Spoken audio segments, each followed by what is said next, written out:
Hello student, welcome back to my channel. Class 10th science 2023 में अगर science का board paper देने वाले हो तो आप लोगों के लिए ये वीडियो बहुत ही ज़्यादा महत्वपूर्ण होने वाली है, तो बहुत ही ज़्यादा हेल्पफुल होने वाली है। ये वीडियो आपके लिए बहुत ही ज़्यादा महत्वपूर्ण होने वाली है।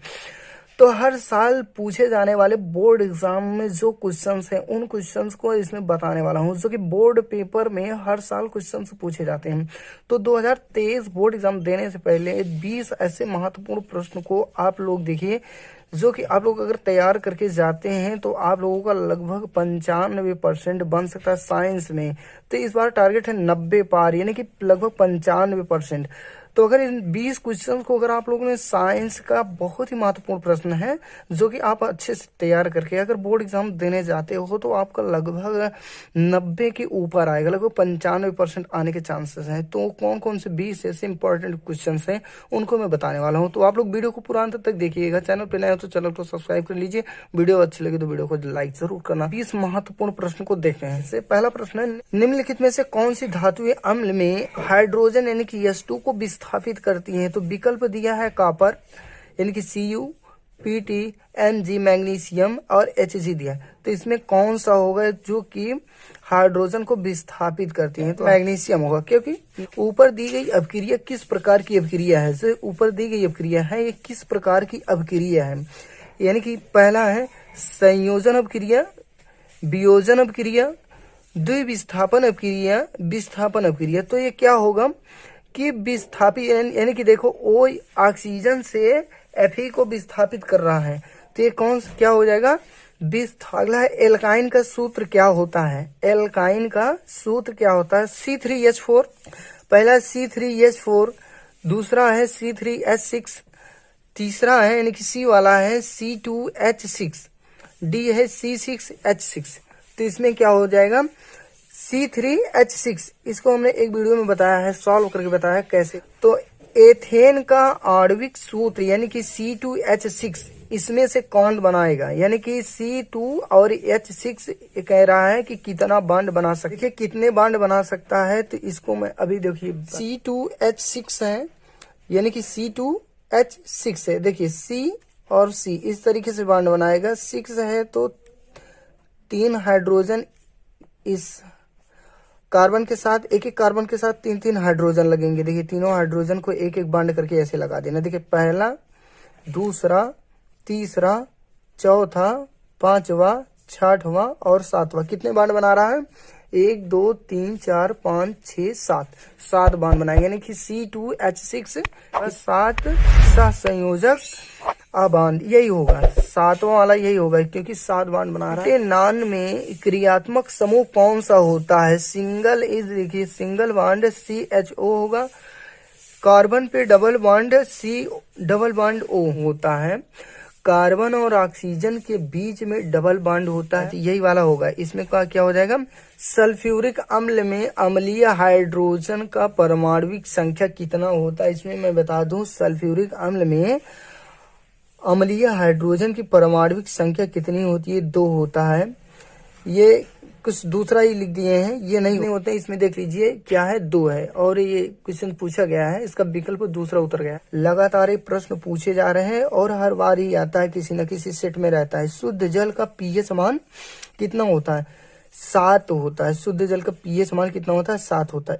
अगला प्रश्न है, निम्नलिखित में से अम्लीय लवण हैं होते जो है जिसमें हाइड्रोजन लगा होता है। इस बात को लेना, जिसमें हाइड्रोजन लगा होता है वो अम्लीय हो जाएगा। NaCl इसमें भी नहीं लगा है, और H2SO4 इसमें भी नहीं लगा है, KCH इसमें भी नहीं लगा है, यानी कि सोडियम के साथ लगा है, तो यही हो जाएगा NaHSO4। ये क्या? अगला प्रश्न है, एसिटिक अम्ल में अम्लीय हाइड्रोजन परमाणुओं की संख्या कितनी होती है? एसिटिक अम्ल में अम्लीय हाइड्रोजन परमाणुओं की संख्या कितनी होती है? तो इसमें परमाणुओं की संख्या 1 होता है। कितना होता है? 1 होता है। निम्नलिखित में से कौन सी धातु अम्ल से हाइड्रोजन विस्थापित नहीं करती है? बहुत इंपॉर्टेंट क्वेश्चन है जो कि लगातार पूछा जा रहा है, कई सेट में पूछे जाते हैं। इस टाइप के 3-4 और प्रश्न बनते हैं, ऐसे ही रहेगा। किसी में कहेगा विस्थापित नहीं होते हैं, किसी में कहेगा विस्थापित होते हैं। इस टाइप से 2-3 प्रश्न बनते हैं। तो देखिए कह रहा है कि हाइड्रोजन विस्थापित नहीं करता। कौन सा ऐसा अम्ल है जो हाइड्रोजन विस्थापित नहीं करता है, तो इसमें हाइड्रोजन विस्थापित क्या नहीं करेगा, कॉपर नहीं करेगा। क्यों? सक्रियता श्रेणी में देखेंगे जो हाइड्रोजन के ऊपर जितने भी अम्ल हैं, जितने भी धातु हैं से प्रबल हैं, तो हाइड्रोजन को विस्थापित कर देंगे। कॉपर हाइड्रोजन के नीचे है, इसलिए हाइड्रोजन को विस्थापित नहीं करेगा।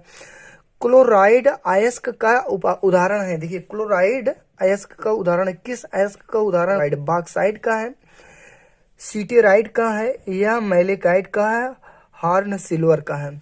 देखिए इसमें क्या होगा, हॉर्न सिल्वर का होगा। कैसा? Horn silver. लघु उत्तरी और दीर्घ उत्तरी प्रश्नों को देखेंगे।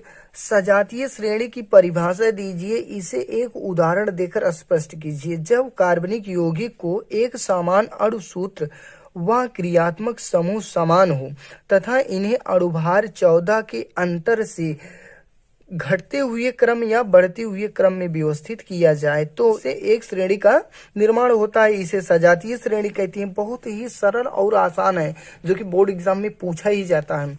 अब देखिए उदाहरण क्या है, CH4 यानी कि मीथेन और एथेन, C2H6 इसके दो उदाहरण हैं। अगला प्रश्न देखिए, बहुत इंपॉर्टेंट प्रश्न है कि प्रयोगशाला में सर्वप्रथम किस कार्बनिक यौगिक का निर्माण हुआ था, उसका नाम व सूत्र लिखिए, अभिक्रिया भी दीजिए। यूरिया। देखिए यूरिया सर्वप्रथम निर्मित कार्बनिक यौगिक है जो फ्रेडरिक व्हीलर ने प्रयोगशाला में अमोनियम साइनाइड को गर्म करके बनाया था। NH4CNO गर्म किए तो क्या यूरिया बना। कैसे? NH2CONH2 बना। अब देखिए अगला महत्वपूर्ण प्रश्न है, साबुनीकरण पर संक्षिप्त टिप्पणी लिखिए। साबुनीकरण पर संक्षिप्त टिप्पणी लिखिए। देखिए लगातार किस तरीके से पूछा जा रहा है, इसका उत्तर मैं संक्षिप्त टिप्पणी एक वीडियो में। अगला प्रश्न है, अयस्क व खनिज में अंतर स्पष्ट कीजिए। खनिज में क्या होता है, प्रकृति में भूपर्पटी के नीचे धातु जिन्हें यौगिक के रूप में पाए जाते हैं उन्हें खनिज कहते हैं। जिन खनिजों में अवयस्क क्या होता है, जिन खनिजों में धातु अधिक मात्रा में उपस्थित होता है उसमें धातु को आसानी से एवं कम खर्च में प्राप्त किया जाता है, उन्हें अयस्क कहते हैं। अब देखिए सभी अयस्क खनिज होते हैं, लेकिन सभी खनिज अयस्क नहीं होते हैं। सभी खनिजों में धातु निष्कर्षण के लिए प्रयुक्त नहीं किया जा सकता है, लेकिन सभी अयस्कों में धातु के निष्कर्षण के लिए प्रयुक्त किया जा सकता है।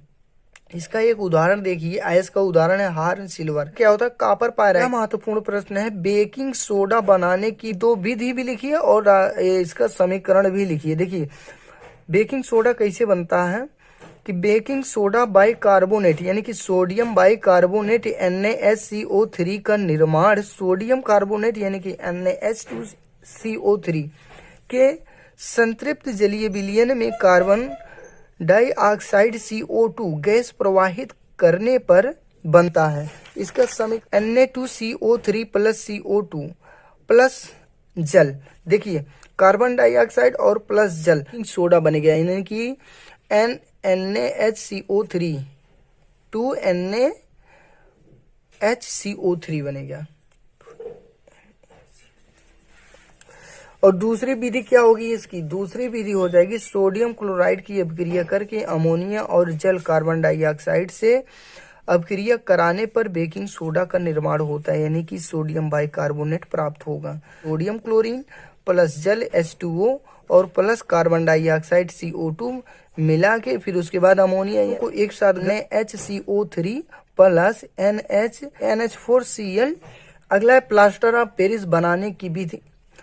इसकी जल के साथ रासायनिक अभिक्रिया क्या होगी, यानी कि प्लास्टर ऑफ पेरिस बनाने की विधि भी लिखना है और तथा इसके साथ अगर जल के साथ इसका अभिक्रिया कराएं तो क्या होगा, दोनों। ये बहुत इंपॉर्टेंट क्वेश्चन है। निर्माण विधि देखिए, निर्माण विधि जब कैल्शियम सल्फेट हाइड्रेट को यानी कि अर्थात जिप्सम को 120 अंश सेल्सियस ताप पर गर्म किया जाता है तो निर्जलीय के द्वारा प्लास्टर ऑफ पेरिस का निर्माण होता है, यानी कि निर्जलीयकरण जिसमें जल की मात्रा बिल्कुल ही ना रहे, अलग हो जाए। कैसे, CaSO4 और 2H2O 120 अंश सेल्सियस पे जब इसको गर्म करेंगे तो पानी अलग हो जाएगा, यानी कि 2H2O अलग हो जाएगा तो हमारा क्या बन जाएगा, जिप्सम यानी कि कैल्शियम सल्फेट बनेगा, जिसको प्लास्टर ऑफ पेरिस कहते हैं। जल को दो खंडों में बांटा और जिप्सम अलग हो गया, यानी कि प्लास्टर ऑफ पेरिस अलग से निकल गया। इससे जल निकल गया, क्योंकि इतने टेम्परेचर पे जल रहेगा नहीं इसमें, तो वो अलग हो जाएगा। सूखा बन गया तो कैल्शियम बनेगा, कैल्शियम मतलब होता है चूना पत्थर। तो इसके जल से अभिक्रिया कराने पर जिप्सम का निर्माण होता है। इसे प्लास्टर ऑफ पेरिस का जमना भी कहते हैं। यह क्रिया ऊष्माक्षेपी होता है। देखिए, यह क्रिया ऊष्माक्षेपी होता है। कैसे? CaSO4 into H1/2 H2O plus 3/2 H2O reaction कराएगा। तो देखिए क्या अभिक्रिया होगी, तो क्या होगा, CaSO4 ये जिप्सम हो गया इंटू 2H2O, जल अलग होगा। इसके अलावा आप लोगों को दो और इम्पोर्टेंट प्रश्न को देखिए बता रहे हैं कि ओम का नियम पूरा आपको तैयार करना है। दूसरा, व्यंजक चूर्ण आपको अच्छे से तैयार कर लेना है। व्यंजक चूर्ण, ओम का नियम और ऊष्मा शोषी अपक्रिया और ऊष्मा छेपी अपक्रिया में अंतर क्या है, इसको आपको तैयार कर लेना। टोटल 20 क्वेश्चन हैं और इन क्वेश्चंस में से आपको बोर्ड एग्जाम में ज्यादातर क्वेश्चन देखने को मिलेगा साइंस के। तो फिर मिलते हैं किसी मोस्ट इंपॉर्टेंट वीडियो के साथ। आप लोग हमारे चैनल को सब्सक्राइब कीजिए और हमारे चैनल पे हुए सारे वीडियो को आप लोग देखिए। बोर्ड एग्जाम की तैयारी अच्छे से कीजिए, क्योंकि इस पे मोस्ट इंपॉर्टेंट क्वेश्चन के वीडियो बना के बहुत सारे वीडियो पड़े हुए हैं जो 2023 में बहुत ज्यादा हेल्पफुल करेंगे आपके लिए। तो आप लोग वीडियो को जरूर देखिए। तो चलिए फिर मिलते हैं किसी मोस्ट इंपॉर्टेंट वीडियो में।